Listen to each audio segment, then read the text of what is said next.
भूषण भो साम्ब सदा शिव शम्भो शङ्कर शरणं मे तव चरणयुगम्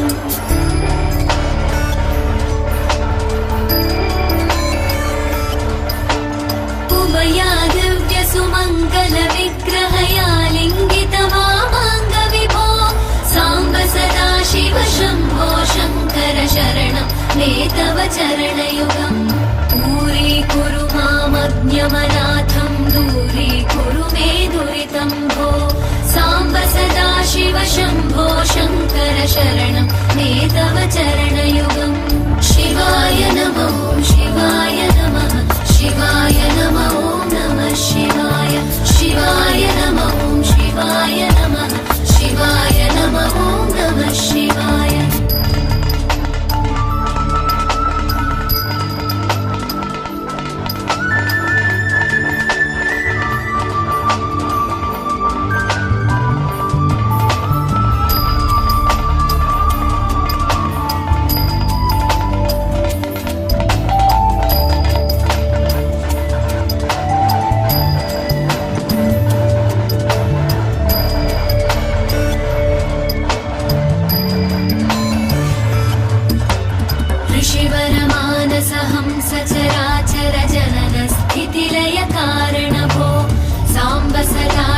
शम्भो शङ्कर शरणं मे तव चरणयुगम्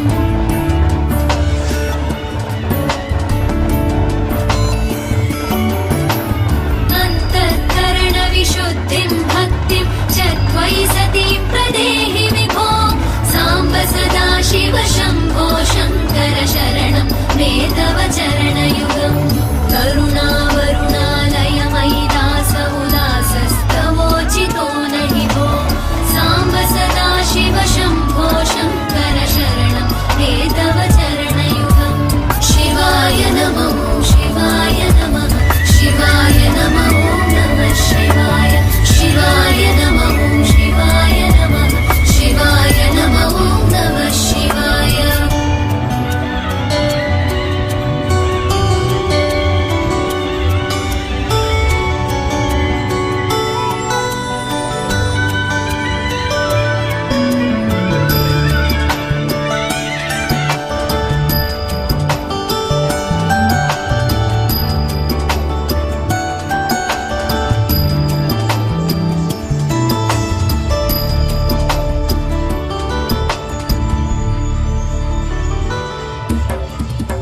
कैलासनिवास प्रमथगणाधीश भूसुरार्चित भो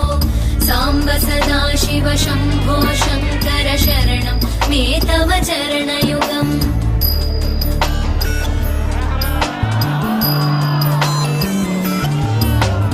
जनुतक जङ्किणु जनुतर्किटतक शब्दैर्नटसि महानट भो साम्ब सदा शिव शम्भो शङ्कर शरणं मे तव चरणयुगम् धर्मस्थापन दक्ष द्रक्ष गुरो दक्ष यज्ञ शिक्षक भो साम्ब सदा शिव शम्भो शङ्कर शरणं मे तव चरणयुगम् शिवाय नमो शिवाय नमः शिवाय नमो नमः शिवाय शिवाय नमो शिवाय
तव चरणयुगम्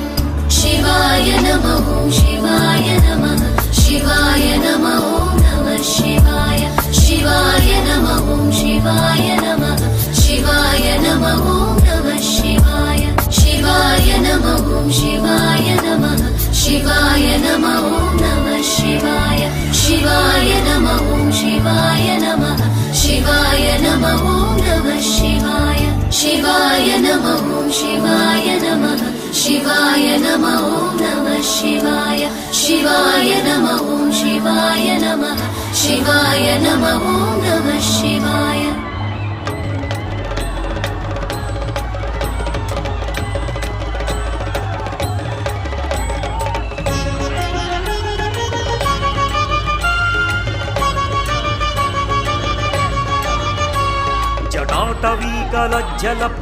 जटाटवीकलज्जलप्रवाहपावितस्थले गलेवलम्ब्यलम्बिताम्बुजङ्गतुङ्गमालिका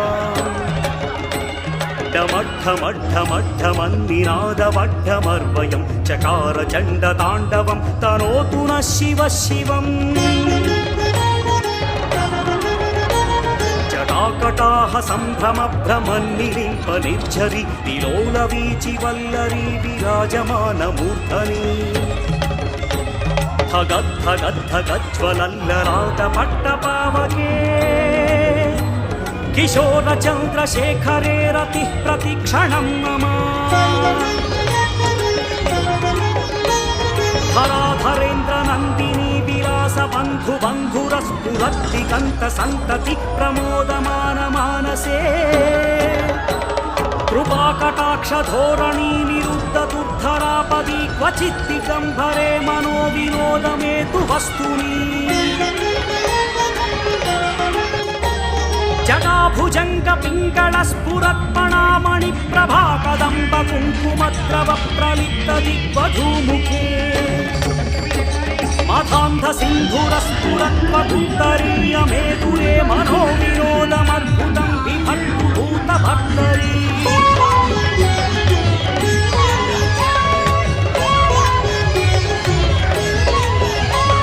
सहस्रलोचन प्रभृत्य शेषरेखशेखर प्रसूनधूलिधोरणि विधूसराङ्घ्रिपीठभूः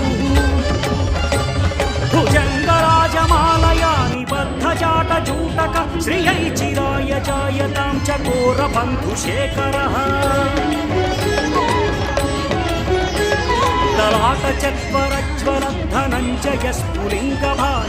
ललाटचत्वरज्वलद्धनञ्जयस्फुलिङ्गभानिपीतपञ्चसायकं नमन्निलिम्पनायकम्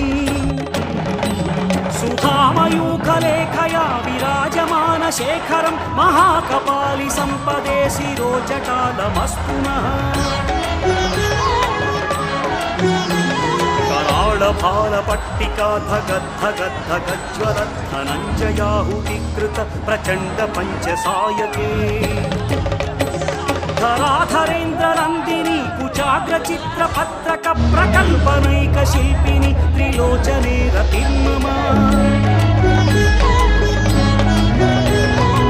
नवीनमेघमण्डली निरुद्धदुर्धरस्फुरद्गुहनिशीथिनीतमः प्रबन्धबद्धकन्धरः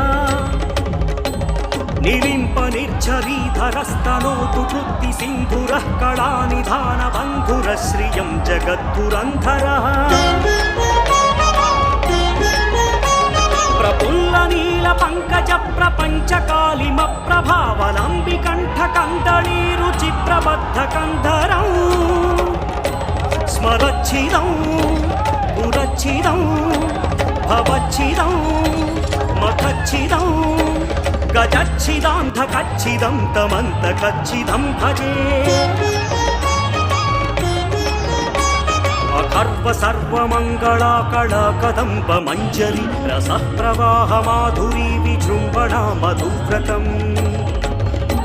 स्मरान्तकं पुरान्तकं भवान्तकं मखान्तकं गजान्तकान्धकान्तकं तमन्तकान्तकं भजे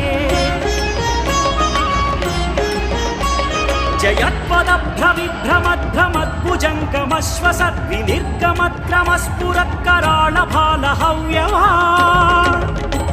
धिवि धिमिद्धिमिध्वनन् मृदङ्गतुङ्गमङ्गलध्वनिक्रम प्रवर्तित प्रचण्डताण्डव शिवः दृषद्विचित्रतल्पयोर्भुजङ्गमौक्तिकस्रजोर्गरिष्ठरत्नलोष्टयो सुहृद्विपक्षपक्षयो तृणारविन्दचक्षुषो प्रजामही महेन्द्रयो समः प्रवृत्तिकः कदा सदा शिवं भजाम्यहम् कदा निरिम्पनिर्झरी निकुञ्जकोटरे वसन् विमुक्तदुर्मतिः सदा शिरस्तमञ्जरिं वहन्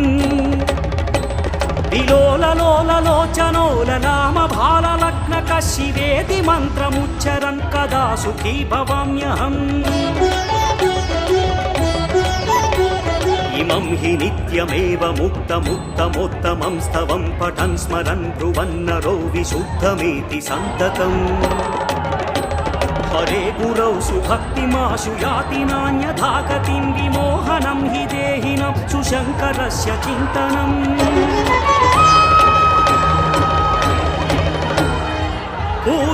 पूजावसानसमये दशवक्त्रं गीतं यः शम्भुपूजनपरं पठति प्रदोषे तस्य स्थिरां रथगजेन्द्रतुरङ्गयुक्ता लक्ष्मीं सदैव सुमुखीं प्रददाति शम्भुः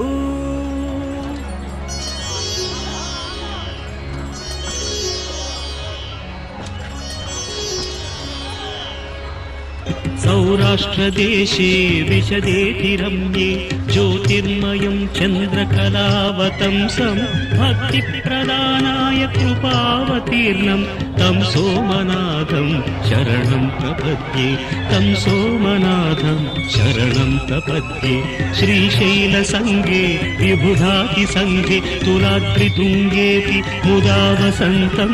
तमर्जुनं मल्लिकापूर्वमेकं नमामि संसार समुद्रसेतुं नमामि संसार समुद्रसेतुम्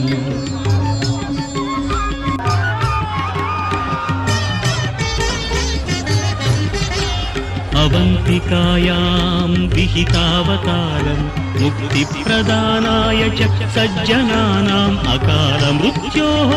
परिरक्षणार्थं वन्दे महाकाल महासुरेशं वन्दे महाकाल महासुरेशं कावेरिका नर्मदयोः पवित्रे समागमे सज्जनतारणाय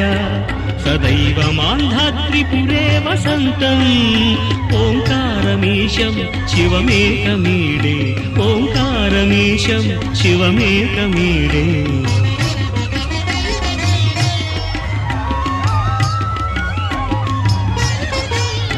पूर्वोत्तरे प्रज्वलिकानिधाने सदा वसन्तं गिरिजासमेतं सुरासुराराधितपादपद्मं श्रीवैद्यनाथं तमहं नमामि श्रीवैद्यनाथं तमहं नमामि याम्ये सदङ्गे नगरेति रम्ये विभूषिताङ्गं विविधैश्च भोगैः सद्भक्तिमुक्तिप्रदं ईशमेकं श्रीनागनाथं शरणं प्रपद्ये श्रीनागनाथं शरणं प्रपद्ये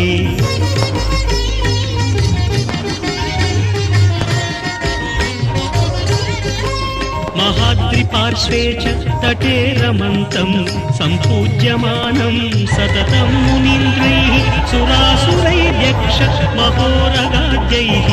केदारमीशं शिवमेकमीडे केदारमीशं शिवमेकमीडे सह्याद्रिशीर्षे विमले वसन्तं गोदावरीतीरपवित्रदेशे यद्दर्शनात् पातकम् आशुनाशं प्रयाति तं त्र्यम्बकम् ईशमीडे प्रयाति तं त्र्यम्बकम् ईशमीडे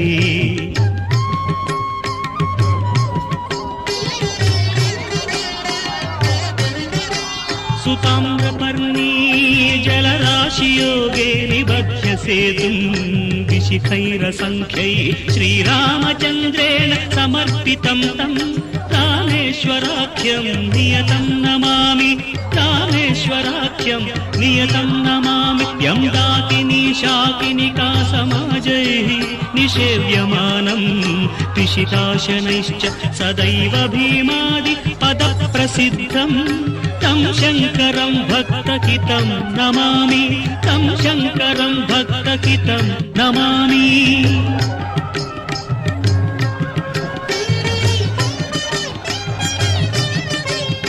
सानन्दमानन्दवने वसन्तम्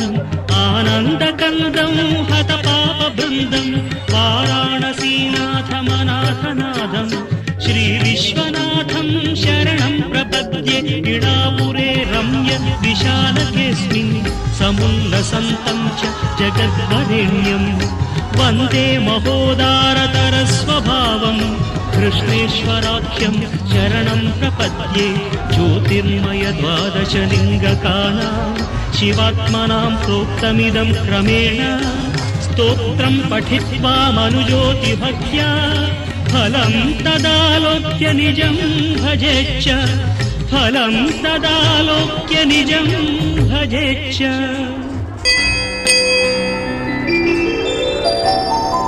गङ्गातरङ्गरमणीय जटाकलापं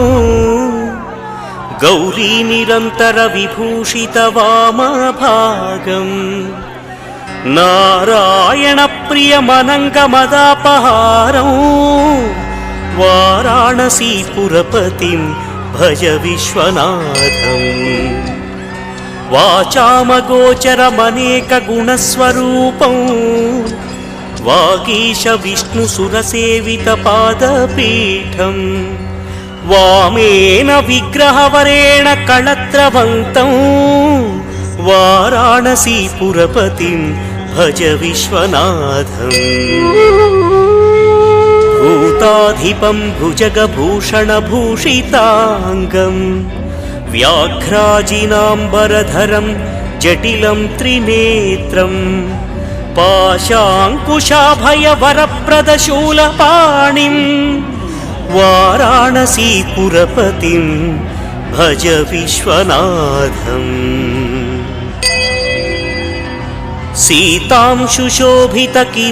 सीतांशुशोभितकिरीटविराजमानं फालेक्षणानलविशोषितपञ्चबाणं नागाधिपारचितभासुरकर्णपूरम् वाराणसीपुरपतिं भज विश्वनाथम् पञ्चाननं दुरितमत्तमतङ्गजाना नागान्तकं दनुजपुङ्गवपन्नगानां दावानलं मर ॐ नमो भगवते रुद्राय ॐ नमस्ते रुद्रमन्यवभूतोतलिषभे नमः नमस्ते अस्तु धन्वने बाहुभ्यामुदते नमः यात इषः शिवतमा शिवं बभूवते धनुः शिवा शरव्या यातवतया नो रुद्रमृडया याते रुद्रशिवा तनोरघोरा पापकाशिनी तया नस्तनुवाशन्तमया गिरिशन्ताभिचाकशीः यामिषं गिरिशन्तहस्ते बिभर्ष्यस्तवे शिवाङ्गिरित्रतां कुरु माहि गुंसेः पुरुषं जगत् शिवेन वचसा त्वा गिरिशाच्छावदामसि यथा नः सर्वमिज्जगद यक्ष्मगं सुमना असत् अध्यवोचदधिभक्ता प्रथमो दैव्याभिषक् अहेगश्च सर्वाञ्जम्भयन् सर्वाश्च यातु धान्यः असौ यस्ताम्रो अरुण उत बभ्रुः सुमङ्गलः ये चेमागुं रुद्रा अभितो दिक्षु श्रिताः सहस्रशो वैशाखं हेडयीमहे असौ यो वसर्पति नीलग्रीवो विलोहितः उतैनं गोपा अदृशन्नदृशन्नुदहार्यः उतैनं विश्वा भूतानि सदृष्टो मृडयातिनः नमो अस्तु नीलग्रीवाय सहस्राक्षाय मीढुषे अथो ये अस्य सत्त्वानोऽहं तेभ्यो करम् नमः प्रमुञ्च धन्वनस्त्वमुभयोरात्रियोर्ज्याम् याश्च ते हस्त इषवः पराता भगवो वप अपतत्यधनुस्त्वगुम् सहस्राक्षशते शुधे निशीर्य शल्यानाम् मुखा शिवो नः सुमना भव विज्यन्धनः कपर्दिनो विशल्यो बाणवागुम् उत अनेशन्नस्येषव आभुरस्य निषङ्गतिः याते हेतिर्मेढुष्टमहस्ते बभूवते धनुः त्वयास्मान्विश्वतस्त्वमयक्ष्मया परिद्भुजा नमस्ते अस्त्वायुधायानातताय धृष्णवे उभाभ्यामुत ते नमो बाहुभ्याम् तव धन्वने परिते धन्वनो हेतिरस्मान् वृणक्तु विश्वतः अथो य इषुधिस्तवारे अस्मन्निधेहितम् नमस्ते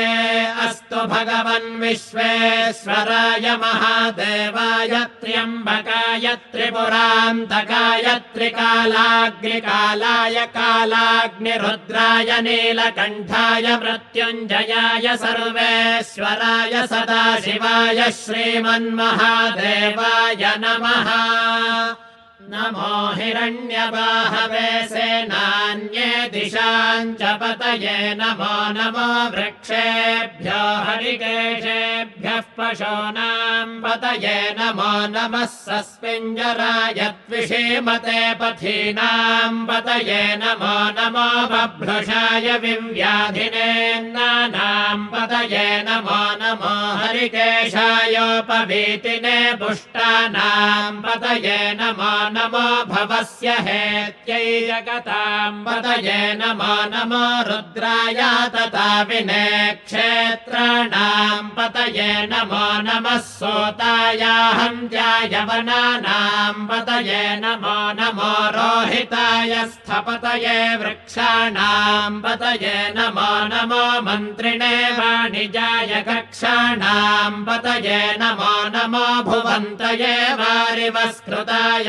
औषधीनाम् पतये नमो नम उच्चैर्घोषायाक्रन्दयते पत्तीनाम् पतये नमो नमः कृत्स्नवीताय धावते सत्त्वनाम् पतये नमः नमः सहमानाय व्याधिनीनाम् पतये नमो नमः ककुभाय निषङ्गिणे सेनानाम् पतये नमो नमो निषङ्गिण इषुधिमते तस्कराणाम् पतये नमो नमो वञ्चते परिवञ्चते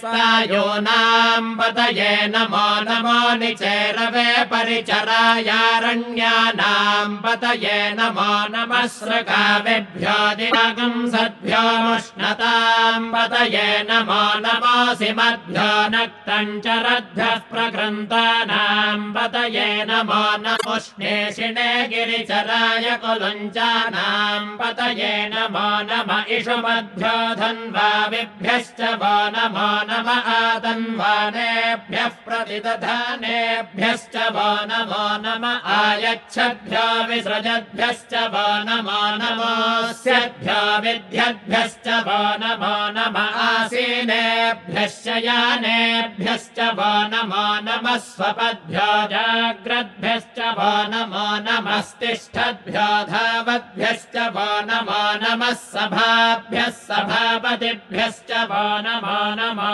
अश्वेभ्यो स्वपतिभ्यश्च वो नमः नमः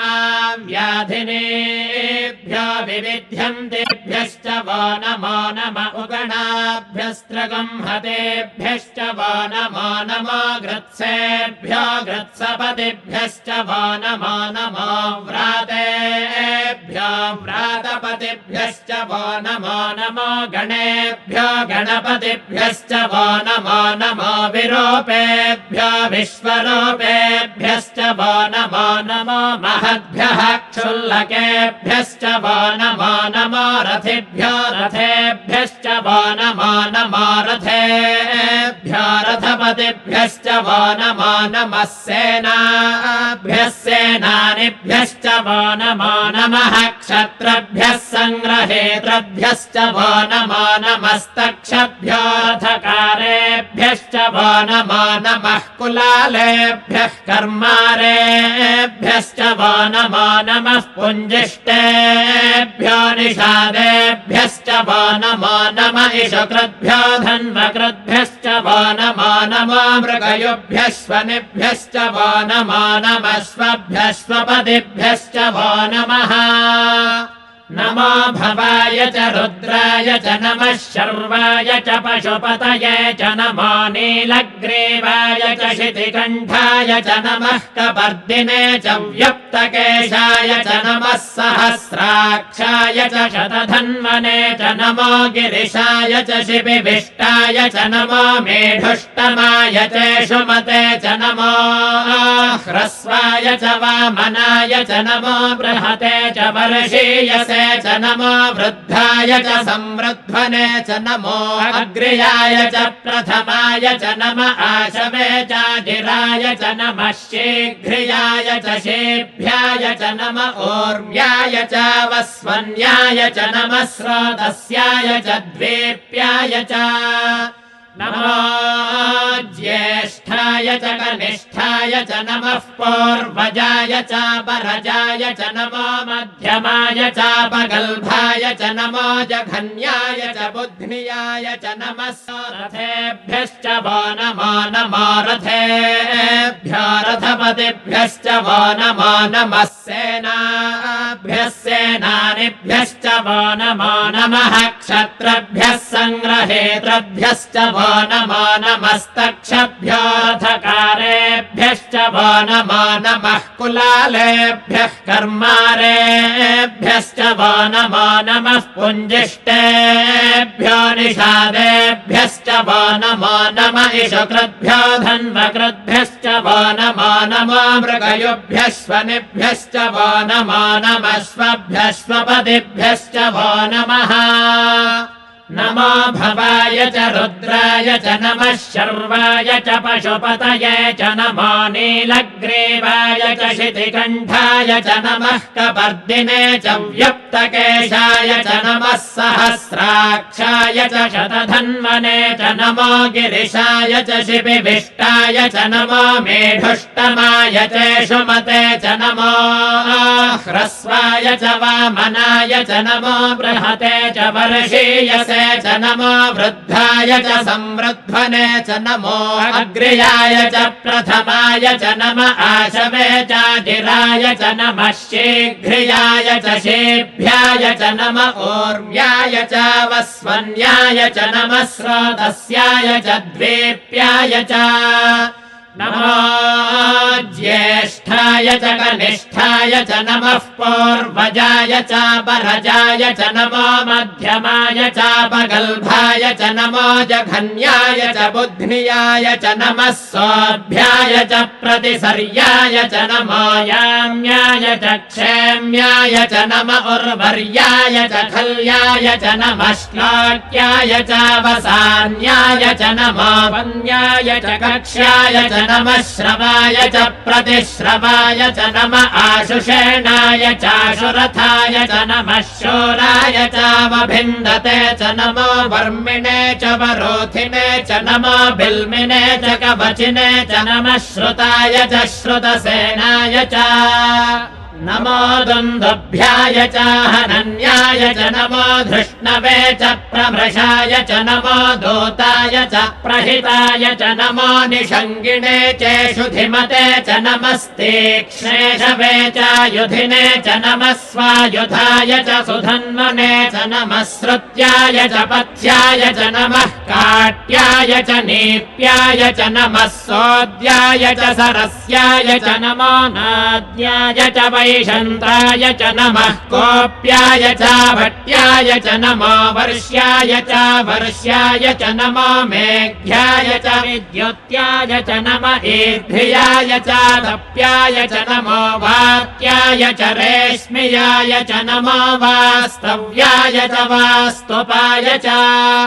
नमः सोमाय च रुद्राय च नमस्ताम्राय च रुणाय च नमः शङ्गाय च पशुपतये च नम उग्राय च भीमाय च नमो अग्रे बधाय च दूरे बधाय च नमो हन्त्रे च हनीयसे च नमो वृक्षेभ्यो हरिकेशेभ्यो नमस्ताराय नमः शम्भवे च मयो भवे च नमः शङ्कराय च मयस्कराय च नमः शिवाय च शिवतराय च नमस्तीर्थ्याय च कोल्याय च नमः पार्याय च भार्याय च नमः प्रतरणाय चोत्तरणाय च नातार्याय च लाद्याय च नमः षष्ट्याय च फेन्याय च नमः सिकत्याय च प्रवाह्याय च नम इरिण्याय च प्रपथ्याय च नमः किगुंशिलाय च क्षयणाय च नमः कपर्दिने च पुलस्तये च नमो गोष्ठ्याय च गृह्याय च नमस्तल्प्याय च गेह्याय च नमः काट्याय च गह्वरेष्ठाय च नमो हृदयाय च निवेश्याय च नमः पागुंसव्याय च रजस्याय च नमः शुष्क्याय च हरित्याय च नमो लोप्याय च लप्याय च नम ऊर्व्याय च सोर्म्याय च नमः पर्ण्याय च पर्णशत्याय च नमो प्रकुरमाणाय चाभिघ्नते च नम आक्षिदते च प्रक्षिदते च नमो वह्किरिकेभ्यो देवानागुंहृदयेभ्यो नमो विक्षीणकेभ्यो नमो विचिन्वत्केभ्यो नम आनिर्हतेभ्यो नम आमीवत्केभ्यः द्रापे